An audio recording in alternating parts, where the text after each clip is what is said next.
গুরু নিতাই গৌর সনদ প্রেমানন্দে বদন বলে বলো হরি হরি বল। নিতাই গৌর সনদ প্রেমানন্দে বদন বলে বলো হরি হরি বল। নিতাই গৌর সনদ প্রেমানন্দে বদন বলে বলো হরি হরি বল।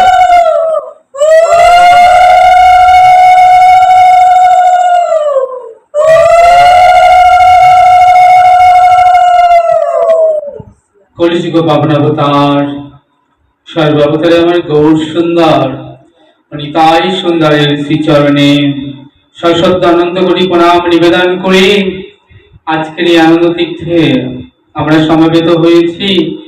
গৌর গোবিন্দ কথা রসসুধা আস্বাদন করব বাসনা নিয়ে। পরমহংস চূড়ামণি পরম পূজ্যপাদ আচার্য বরেন্দ্র কৃষ্ণ লীলাতত্ত্ব রসিজ্ঞ মণিসপ্তম মায়ের মুক্ত পুরুষ ছিল সুখদেব গোস্বামী চরণ পবিত্র গঙ্গার তীরে 60,000 সন্ত মুনি ঋষিগণের পরিবেষ্টিত ভাগবতী আসরে ব্রহ্ম শাপগ্রস্ত মৃত্যু মুখপথে যাত্রী ভাগবত ভগীরথ মহারাজ পরীক্ষিতকে নিরন্তর অমৃতময়ী ভাগবত কথা রসসুধা আস্বাদন করিয়ে চলেছেন। আস্বাদন প্রসঙ্গে শ্রী সুখমণি অগ্রসর হয়েছেন শ্রীমদ্ ভাগবতের 10ম স্কন্ধ 13 অধ্যায়, যার বিষয়বস্তু ব্রহ্মমোহন লীলা। মধুমায় সিধাম বৃন্দাবন পুণ্যতম ভগবান বোজসতনয়, যিনি মা যশোদার আনন্দ ঘন নয়নমণি, যিনি ব্রজজন প্রাণ গোপিকা জীবন রাধিকা রমন, অনুগ্রহ পূর্বক শ্রী ভগবান একটি নরতনু ধারণ করে মধুমায় শ্রীধাম বৃন্দাবনের 84 ক্রোশ ব্রজমণ্ডলের মধ্যে আবির্ভূত হয়ে সব পার্শ্বদবৃন্দ সঙ্গে লয়ে মধুর মধুর লীলা করে চলেছেন। শাস্ত্র বলেন, অনুগ্রহায় ভূতানাং মনুষ্য দেহমাশ্রিতাম ভজতে তাদিশু ক্রিয়া যাসু তৎপর ভাবে। অর্থাৎ ভগবান যে লীলাটি তিনি করছেন 84 ক্রোশ ব্রজমণ্ডলের মধ্যে আবির্ভূত হয়ে, আজকের সেই লীলাটি হলো ব্রহ্মমোহন লীলা। পূর্ণতম ভগবান ব্রজসতনয়, ব্রজ যুক্ত ঈশ যুক্ত তনয়, তাহলে ব্রজ ঈশ শব্দে যিনি ব্রজের কি মালিক, তিনি কে? নন্দনন্দন আমার গোবিন্দ। ব্রজসতনয় শ্রীকৃষ্ণ যখন 5ম বর্ষ বয়স হলো, তখন তিনি কি করলেন না অঘাসুরকে বধ করলেন। আমরা অঘাসুর বধ লীলা শ্রবণ করেছি। তো যখন 5ম বর্ষ বয়স হলো, তখন কি করলেন না ভগবান অঘাসুরকে বধ করলেন। তো আজকে যখন ভগবানের 6ষ্ঠ বৎসর বয়স হলো, অর্থাৎ 6 বছর বয়স হয়েছে, সখাসনে শ্রীরাম সুদাম দাম্ব সুদাম মধুমঙ্গল বটু আদি সখাদের নিয়ে আমার গোবিন্দ কি করলেন না গৃহমুখী ফিরে এলেন। তারা যখন গৃহমুখী ফিরে এলেন, ব্রজ থেকে ব্রজ মায়েরা দাঁড়ে দাঁড়িয়ে আপন আপন সন্তানদেরকে ঘৃত প্রদীপ ভরিয়ে আরতি করে ঘরে তুললেন। কেন না বৃন্দাবনের তারা মাঠ ঘাট থেকে ফিরে এসেছেন। মাঠ ঘাটে কত অশুভ প্রভাব, অশুভ বাতাস তাদের গায়ে লেগেছে, তাই ঘৃত প্রদীপ জ্বালিয়ে আপন আপন মায়েরা আপন আপন সন্তানদেরকে ঘরে তুলে নিলেন। আজ রাখালেরা আপন আপন মায়েদের কণ্ঠ জড়িয়ে ধরে বলছে, জানো মা আজকের ব্রজে কি হয়েছে? আজকের ব্রজে আমাদের কানাই অঘাসুরকে বধ করেছে। একথা বলছেন সুখমণি মহারাজ পরীক্ষিতকে। মহারাজ পরীক্ষিত তো আমার মতো মূর্খ নন। তিনি এই কথা শ্রবণ করে বললেন, গুরুদেব আপনি বললেন গোপালের যখন পঞ্চম বর্ষ বয়স হলো, তখন গোপাল অঘাসুরকে বধ করলেন। অঘাসুরকে বধ করে যখন গৃহমুখে ফিরে এলেন, তখন গোপালের ষষ্ঠ বৎসর বয়স। তাহলে আপনি কৃপা করে বলুন, এই 1টি বৎসর সখারা কোথায় ছিল? বুঝতে পেরেছি কি পারেনি? পঞ্চম বর্ষ বয়সে যদি অঘাসুরকে বধ করে, তাহলে বধ করে লীলা অন্তে যখন ঘরে ফিরে আসছেন, তখন গোপালের বয়স ষষ্ঠ বৎসর। তাহলে 1টি বৎসর সখারা কোথায় ছিল? আপনি কৃপা করে আমাকে সে কথা বলুন। মহারাজ পরীক্ষিতের প্রশ্ন শুনে সুখদেব গোস্বামী বড় আনন্দিত হলেন। বললেন, উত্তম প্রশ্ন। শ্রোতার মনে যদি জানবার ইচ্ছা থাকে, তাহলে বক্তারও কথা বলে সুখ হয়। তিষ্ঠ ক্ষণকাল বলে সুখমণি ভাবাবিষ্ট হলেন। মহারাজ পরীক্ষিত সমেত ওই যে 60,000 মনীষীগণ, তারা জানতেন যে সুখমণি তিনি এই যে ধ্যানস্থ হলেন, ধ্যানস্থ হয়ে তিনি কি করলেন না, নিত্য লীলা দর্শন করছেন। তো যতক্ষণ তিনি ধ্যানস্থ হয়ে থাকবেন, সেই সময়টুকু তো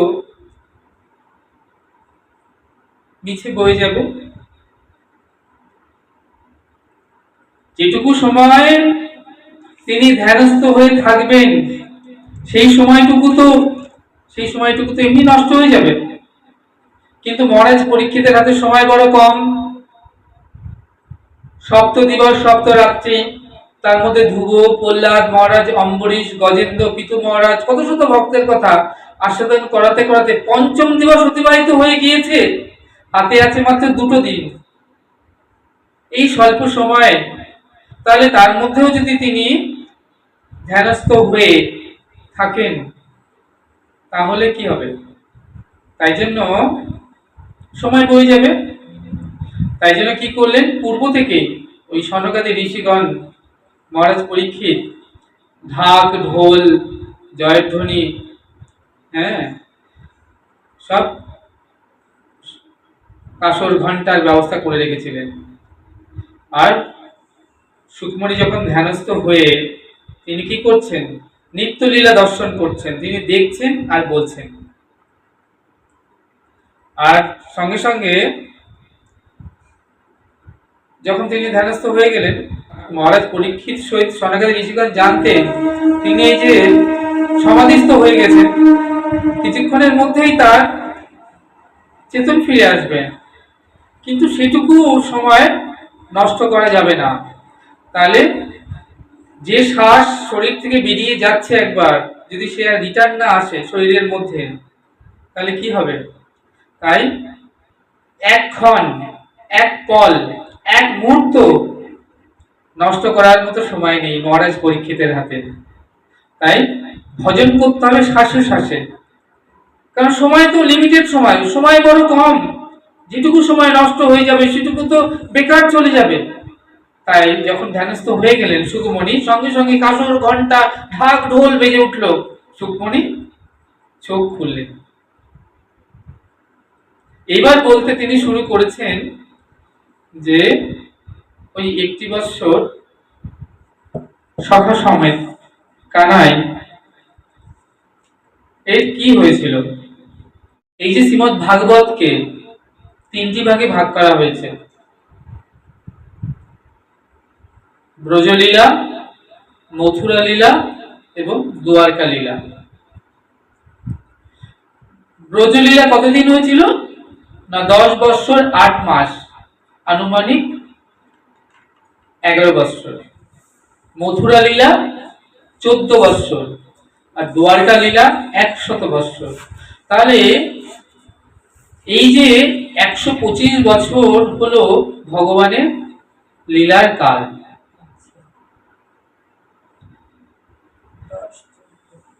তাহলে এই যে 125 বৎসর যে লীলা কথা, সেই লীলা কথাই শ্রীমদ্ ভাগবত কথা।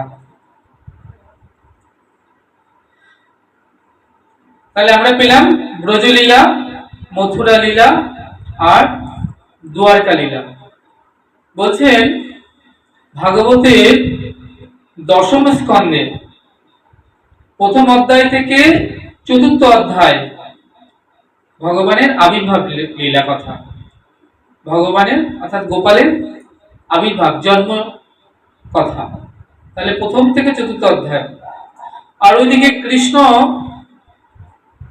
বৃন্দাবন থেকে অক্রুরে রথে করে মথুরা এলেন। তাহলে এই বাকি 35 অধ্যায় হচ্ছে কি না মথুরা লীলা, দ্বারকা লীলা। তাহলে সেই তুলনায় ব্রজলীলা তো খুবই সামান্য, খুবই কম, তাই না? তাহলে এত কম কেন? কারণ ব্রজলীলা হচ্ছে মাধুর্য মণ্ডিত লীলা, যে কথা বা যে লীলায় ভক্তের প্রাণের বস্তু।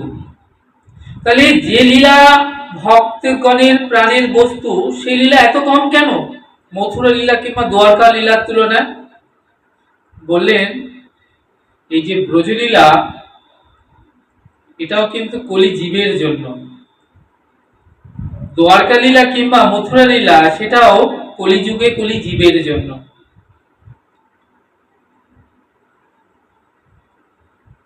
তাহলে ব্রজলীলার মাধুর্য মণ্ডিত লীলা, মথুরা লীলা বা দ্বারকা লীলা থেকে এত কম, তার কারণ হলো কলিজীবের পাকস্থলী বড় দুর্বল, হজম শক্তি বড় কম। একটা উদাহরণ দিয়ে বলছেন, মনে করুন আপনি 2 সের দুধ খেতে পারেন।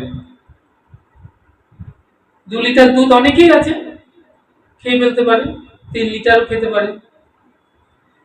কিন্তু কাউকে যদি বলা হয় যে 500 গ্রাম ঘি কিংবা মাখন বা নবনীত খেয়ে ফেলতে, তিনি কিন্তু খেতে পারবেন না। কেননা দুধের সার হচ্ছে ঘি কিংবা মাখন।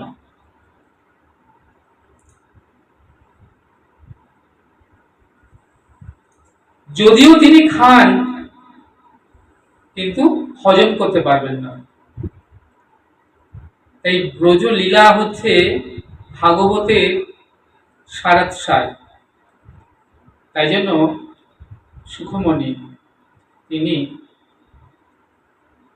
দ্বারকা লীলা কিংবা মথুরা লীলার তুলনায় এই ব্রজলীলা, মাধুর্য মণ্ডিত ব্রজলীলা অনেক কম করেছেন। মানে সার বস্তু অল্প হলেও সেখানে পরমানন্দ বা আনন্দ লাভ হয়।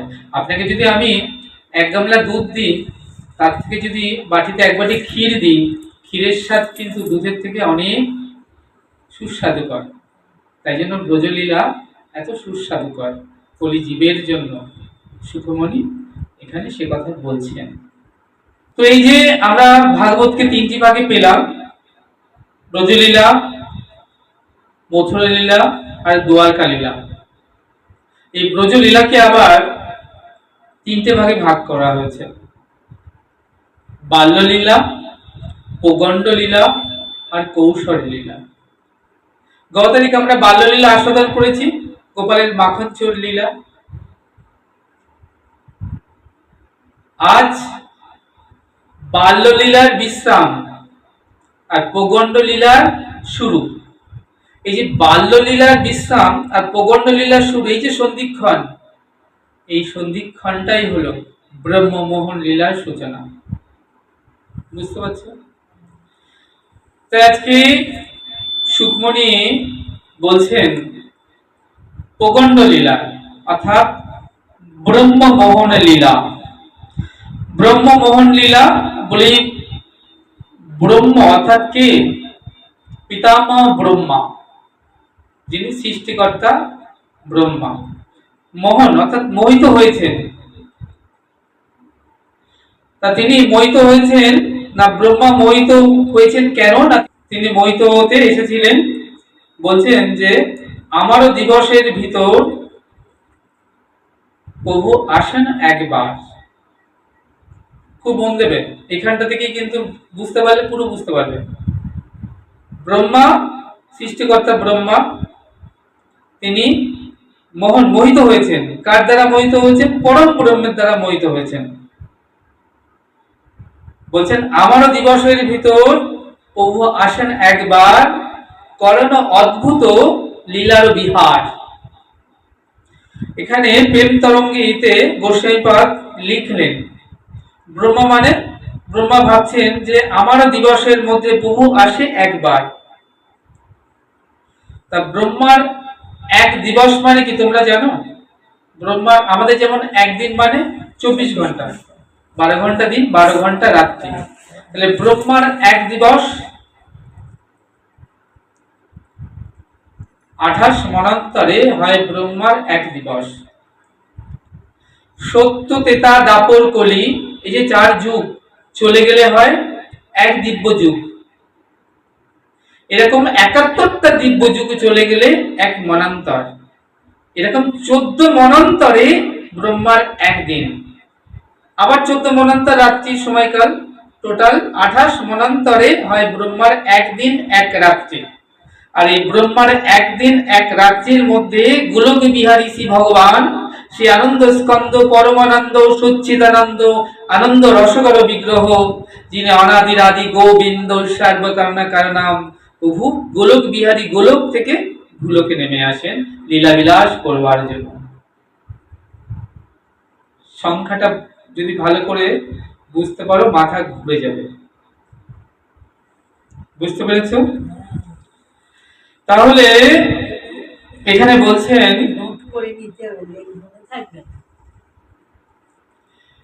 28 মনান্তরে ভগবান একবার আসেন এ ধরাধামে লীলা বিলাস করবার জন্য। তিনি কলিযুগ এখনো পর্যন্ত, এই যে কলিযুগ 2000টা কলিযুগ কিন্তু আবর্তিত হয়ে গিয়েছে। বলছেন যে এই যে 4টি যুগ, সত্য তেতা দাপর কলি, তাহলে সত্য যুগে কি ছিলেন? সত্য নারায়ণ।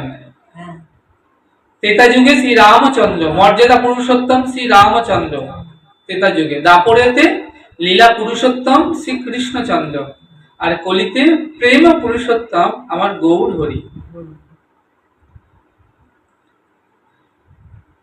তাহলে এই যে যুগ, এরকম সত্য তেতা দাপর কলি, এরকম যুগ আবর্তিত হচ্ছে। এরকম 4 যুগ চলে গেলে হয় এক দিব্য যুগ। এরকম 71টা দিব্য যুগে হয় এক মনান্তর। এরকম 14 মনান্তরে হয় ব্রহ্মার একদিন, রাত্রির পরিমাণ আবার 14 মনান্তর, 28 মনান্তরে হয় ব্রহ্মার একদিন এক রাত্রি। আর এই ব্রহ্মার একদিন আর এক রাত্রির মধ্যে ভগবান গোলক বিহারী ভূলোকে নেমে আসেন লীলা বিলাস করবার জন্য।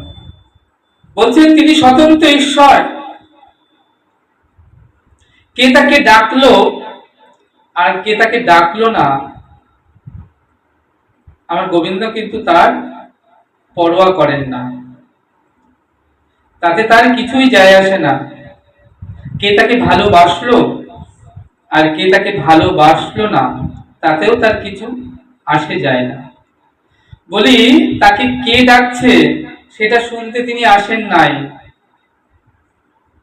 তবে তিনি এসেছেন কেন গো? প্রশ্ন হতে পারে। তিনি ডাক শুনতে আসেন নাই, তিনি এসেছেন ডাকতে। গোবিন্দ এসেছেন ডাকতেন। ভগবত তো মূর্তিমান্ত হয়েই বলছেন তুমি আর কি তাকে ডাকবে? তাকে ডাকবার সামর্থ্য তোমার কতটুকু? সংসারের পেছনে, স্ত্রীর পেছনে, স্বামীর পেছনে, সন্তানের পেছনে সারাদিন ডাকতে ডাকতে তোমার গলার আওয়াজ তো ক্ষীণ হয়ে গিয়েছে, তুমি আর তাকে কি ডাকবে? ওই দেখো, ভালো করে কান পেতে শোনো, তিনি মুরলিতে ধ্বনিত করে ডাকছেন।